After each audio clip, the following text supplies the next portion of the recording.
కేసీఆర్ను మరో ఓటమి వ్యయం వెంటాడుతోందా? రేవంత్ రెడ్డి మరోసారి విజయం సాధించబోతున్నాడా అంటే అవుననే సమాధానం ఇస్తున్నారు కొంతమంది రాజకీయ విశ్లేషకులు. ఇక ఇదే అంశానికి సంబంధించి మనతో మాట్లాడేందుకు ప్రముఖ రాజకీయ విశ్లేషకులు, ప్రముఖ సీనియర్ జర్నలిస్ట్ సిఎస్ రావు గారు మనతో ఉన్నారా? ఆయనతో మాట్లాడదాం. Sir hi sir. Hello Krishna.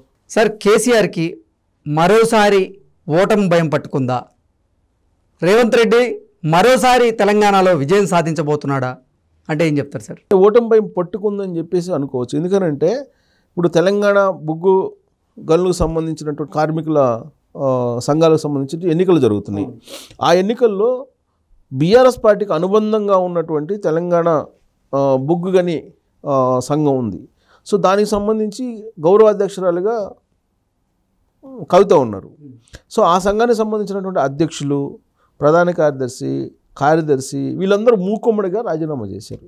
అంటే ఎన్నికలు జరగకముందే ఓటమిని అంగీకరించింది బీఆర్ఎస్ పార్టీకి సంబంధించిన అనుబంధంగా ఉన్నటువంటి తెలంగాణ బొగ్గు గని కార్మికుల సంఘం. సో కాబట్టి అసలు కేసీఆర్ ఏం చెప్పారనేది మనకు బీఆర్ఎస్ వర్గాల నుంచి అందుతున్న సమాచారం ఏంటంటే అసలు ఆ ఎన్నికల్లో పార్టిసిపేట్ చేయొద్దు, వద్దు అని చెప్పి ముందే కవితకు చెప్పారు. ఎందుకు సార్? ఓటమి భయమేనా? అంటే నిన్న ఓటమి భయంతో కవితకు చెప్తే కవిత ధిక్కరించి, కేసీఆర్ మాటను ధిక్కరించి ఆల్రెడీ ఆడ ప్రచారానికి వెళ్ళారు. తన బీఆర్ఎస్ పార్టీకి అనుబంధంగా ఉన్నటువంటి సంఘాన్ని గెలిపించేటువంటి ప్రయత్నంలో భాగంగా ఆమె ప్రచారానికి వెళ్ళారు. ఆ ప్రచారానికి అనుబంధ సంస్థలో ఉన్నటువంటి 5 సభ్యులు ఇప్పటికే రాజీనామా చేశారు. సో అందుకే ఇప్పుడు ఆల్రెడీ ఎన్నికలు జరగకముందే మరో విజయాన్ని రేవంత్ రెడ్డి తన సొంత ఖాతాలో వేసుకున్నారని చెప్పొచ్చు. తెలంగాణలో ముఖ్యమంత్రి కావడం ఒక విజయం అయితే, ఇప్పుడు ఆల్రెడీ తెలంగాణ ముఖ్యమంత్రి అయిన తర్వాత జరుగుతున్నటువంటి సింగరేణి బొగ్గు కార్మికుల సంఘాల ఎన్నికలు, దాంట్లో బీఆర్ఎస్ పార్టీ అనుబంధ సంఘానికి సంబంధించినటువంటి వాళ్ళు మూకుమ్మడిగా రాజీనామాలు చేయటువంటి ఎన్నికలకు ముందే వాళ్ళు ఓటమిని అంగీకరించినట్టే కదా. ఎందుకు సార్? అంటే 5 ఒకటేసారి మూకుమ్మడిగా రాజీనామా చేయడం వెనక రేవంత్ రెడ్డి హస్తం ఉందా? రేవంత్ రెడ్డి పిలిపించి మాట్లాడా? వాళ్ళకి ఏమన్నా రహస్య ఒప్పందాలు కుదిరాయా అంటే ఏం చెప్తారు? అసలు సహజంగా ఏంటంటే ఇవన్నీ కూడా ప్రభుత్వం ఏది ఉంటే దానికి అనుకూలంగా రిజల్ట్ వస్తూ ఉంటాయి. అనుబంధ సంఘాలు అలాగే సింగరేణి బొగ్గు కార్మికుల సంఘం కానీ, లేదంటే స్థానిక సంస్థల ఎన్నికలు కానీ, సహజంగా ఏంటంటే అధికారంలో ఏ పార్టీ ఉంటే ఆ పార్టీకి సంబంధించి అనుకూలంగా రిజల్ట్ వస్తూ ఉంటాయి. సో ఆ క్రమంలో కేసీఆర్ ఆ ఎన్నికలను అసలు వదిలిపెట్టే ఉన్నారు. ఎందుకంటే ఆయన లోక్సభ ఎన్నికల దిశగా ఆయన ప్లాన్ చేస్తున్నారు, రివ్యూ మీటింగ్లు పెడుతున్నారు. ఈ క్రమంలో కవిత ఆ అనుబంధ సంఘానికి సంబంధించి గౌరవ అధ్యక్షురాలుగా ఉన్నారు. అందుకని చెప్పి ఆమె ఇనిషియేటివ్గా తీసుకొని అక్కడికి వెళ్ళడం జరిగింది. అయితే రేవంత్ రెడ్డి అక్కడికి వెళ్లకుండానే తన రాజకీయ చతురతని చాటాడు. దాంతో వాళ్ళు మూకుమ్మడి రాజీనామాలు చేసి కాంగ్రెస్ పార్టీలో చేరిపోయారు. సో ముందే ఇంకా అధ్యక్షుడు, ప్రధాన కార్యదర్శులు వాళ్ళందరూ రాజీనామా చేసిన తర్వాత ఇంక ఎన్నికలను ఎక్కడ లీడ్ చేస్తారు? మరి కవిత గారు ధీమా ఏంటి? పైగా ఆ ఎన్నికలను నిర్వహించకుండా ఆపేయాలని చెప్పి పిటిషన్ వేశారు. హైకోర్టుకి వెళ్ళారు. హైకోర్టు ఖచ్చితంగా నిర్వహించాలని చెప్పింది. 27వ తారీఖున ఎన్నికలు నిర్వహించబోతున్నారు. కవిత ప్రచారం చేస్తున్నారు. అది ఓడిపోయేటువంటి ఎన్నిక, నువ్వు వద్దు అని చెప్పి కేసీఆర్ చెప్పారని చెప్పి బీఆర్ఎస్ పార్టీ వర్గాల నుంచి వినిపిస్తుంది. వాళ్ళ నాన్న చెప్పినటువంటి ఆదేశాన్ని ధిక్కరించి ఆమె వెళ్ళారు. సో అబాస్ పాలు కావడం తప్పితే ఏముంది? వీళ్ళు రాజీనామా చేశారంటే అబాస్ పాలు కావడమే కదా. సో కాబట్టి కేసీఆర్ చెప్పింది వినకుండా ధిక్కరించి వెళ్ళారు. కాబట్టి రాబోయేటువంటి రోజుల్లో ఇది బీఆర్ఎస్ పార్టీ మీద కూడా ప్రభావం చూపుతుంది. అంటే ప్రభావం చూపించింది ఆల్రెడీ. ఎలా అంటే ఇప్పటికే రాజీనామా చేసినటువంటి 5 సభ్యుల ప్లేస్లో వేరే వాళ్ళని తీసుకునేందుకు కూడా బీఆర్ఎస్ చాలా మంతనాలు చేస్తుందని, చాలా పరిస్థితులను ఎదుర్కొంటుంది అంటే కూడా ఒక వార్త. ప్రయత్నాలు చేస్తున్నారు, కవిత వెళ్తున్నారు, ఓకే గెలుపు, కానీ ఎవరు ముందుకు రావట్లేదు అనేది ఇప్పుడు వార్త సార్. అంతే రారు. ఎందుకంటే తెలంగాణలో అధికారంలో ఉంది కాంగ్రెస్ పార్టీ.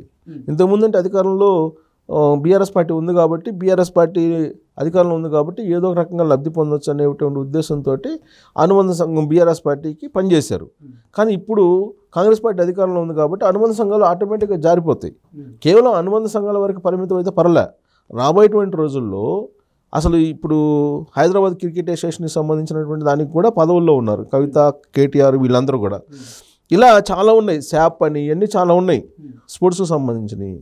వీటన్నిటిలో కూడా వీళ్ళు ఎలిమినేట్ అయ్యేటువంటి అవకాశం ఉంది. సహజంగా అధికారులు ఎవరుంటే వాళ్ళకి అవి వెళ్తాయి. సో ఇప్పుడు వీళ్ళందరూ ఎలిమినేట్ అయ్యేటువంటి అవకాశం ఉంది. దాంట్లో భాగంగా ఫస్ట్ ఎలిమినేషన్ ఇది అనుకోవాలి.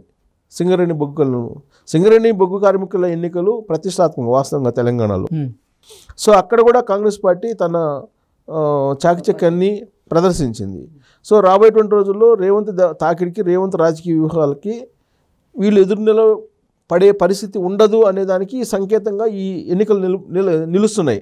అందుకే హుందాగా ఆ ఎన్నికలకు దూరంగా ఉండమని చెప్పేసి కేసీఆర్ ముందే చెప్పడం జరిగింది. తన అనుభవంతో, రాజకీయపరమైన అనుభవంతో ముందుగానే ఈ ఎన్నికలకు దూరంగా ఉండమని చెప్పి ఆదేశాలు ఇచ్చారు.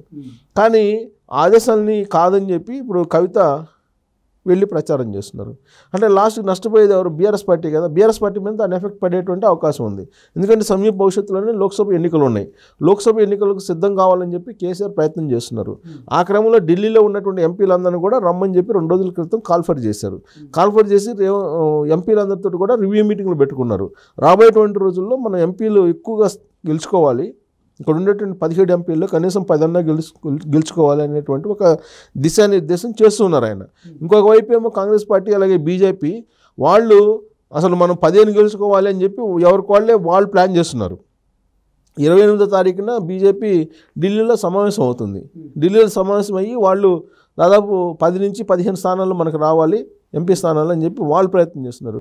కాంగ్రెస్ పార్టీ ఏంటి, ఆల్రెడీ మనం తెలంగాణలో అధికారంలోకి వచ్చాము, ఎంపీ స్థానాలు కూడా మనం 17 ఉన్నాయి, ఒకటి పోగా ఎంఐఎంకి మిగతా స్థానాలు 16 ఉన్నాయి, 16లో కనీసం మనం 10 నుంచి 12 గెలుచుకోవాలనేటువంటి యాంగిల్లో కాంగ్రెస్ పార్టీ ఉంది. సో కాబట్టి ఇప్పుడు ఎవరి ప్రయత్నాలు వాళ్ళు చేస్తున్నటువంటి క్రమంలో ఇంత సీరియస్గా ఎలక్షన్స్ కోసం రెడీ అవుతున్న తరుణంలో ఇప్పుడు కవిత వెళ్ళేసి అక్కడ సింగరేణి బొగ్గు కార్మికుల ఎన్నికలలో పార్టిసిపేట్ చేయడం అనేది అది బీఆర్ఎస్ పార్టీకి నష్టం అనేది కేసీఆర్ యొక్క భావన. సో అందుకే ఆమెను వద్దన్నారు. కానీ ఆమె స్పోర్టీగా తీసుకున్నారు. స్పోర్టీగా తీసుకుని గెలుపు ఓటములు అనేది కామను ఏ ఎన్నికల్లో అయినా. కాబట్టి ఇప్పటి వరకు కూడా మనం బొగ్గు కార్మికుల సంఘాన్ని గెలిపించుకుంటూ వచ్చాం, అనుబంధ సంఘాన్ని. ఒకవేళ అధికారంలో లేకపోయినా కానీ మనకు అక్కడ చేసినటువంటి పనులు ఉన్నాయి, లబ్ధి చేసినటువంటి పనులు ఉన్నాయి, వాళ్ళకి శాలరీస్ ఇచ్చాము, అలాగే వాళ్ళకి లాభాల్లో వాటాలు కూడా ఇచ్చాము, ఇవన్నీ చేసాం కాబట్టి వాళ్ళు ఖచ్చితంగా మనల్ని ఆదరిస్తారు అనేటువంటి ఒక అభిప్రాయంతో ఆమె ప్రచారం చేస్తున్నారు. కానీ అక్కడ పరిస్థితి వేరే విధంగా ఉంది. సో ఆమె ఆ అనుబంధ సంఘం, బీఆర్ఎస్ పార్టీ అనుబంధ సంఘం ఓడిపోయే పరిస్థితి ఉంది. సో అది నష్టం చేకూరుస్తుంది అనేది కేసీఆర్ యొక్క ఆలోచన. సో కవిత స్పోర్టీగా తీసుకుంది అనుకోవాలి, స్పోర్టీగా తీసుకొని ఆమె వెళ్ళింది అనుకోవాలి. బట్ రేవంత్ రెడ్డి ఇంత సీరియస్గా అంటే అసలు దాన్ని పట్టించుకోనట్టే ఉన్నాడు రేవంత్ రెడ్డి. కానీ అట్ ద సేమ్ టైం ఎక్కడ ఏ టైంలో ఏ విధంగా చక్రం తిప్పాలో అక్కడ చక్రం తిప్పేశాడు. ఈ 5 సభ్యుల రాజీనామా ఇప్పుడు బీఆర్ఎస్ అనుబంధ సంస్థ మీద ప్రభావం చూపించే అవకాశం ఉందా? అది 27వ తేదీన జరగబోతున్నటువంటి ఎన్నికల్లో ఓటమి దిశగా అడుగులు వేయబోతుందా, లేదా గెలిచే అవకాశం ఉందా? అంటే అసలు మొత్తం కమిటీలో కీలకమైనటువంటి పదవులు ఉన్నాయి. ఆ కమిటీలో కీలకమైనటువంటి పదవులన్నీ రాజీనామా చేసినప్పుడు నీకు అసలు మళ్ళీ ఆ ప్యానల్ ఎలా గెలుస్తుంది? గెలిచేటువంటి అవకాశం ఎక్కడ ఉంది? పనిచేసేటువంటి వాళ్ళు కావాలి కదా ఫస్ట్. సో కాబట్టి గెలిచేటువంటి అవకాశం ఉండదు. ఇప్పటికే ఆల్రెడీ ఎన్నికలు జరగకముందే కాంగ్రెస్ పార్టీ అక్కడ పై చేయిగా నిలిచిందని చెప్పి మనం భావించడానికి అవకాశం ఉంది.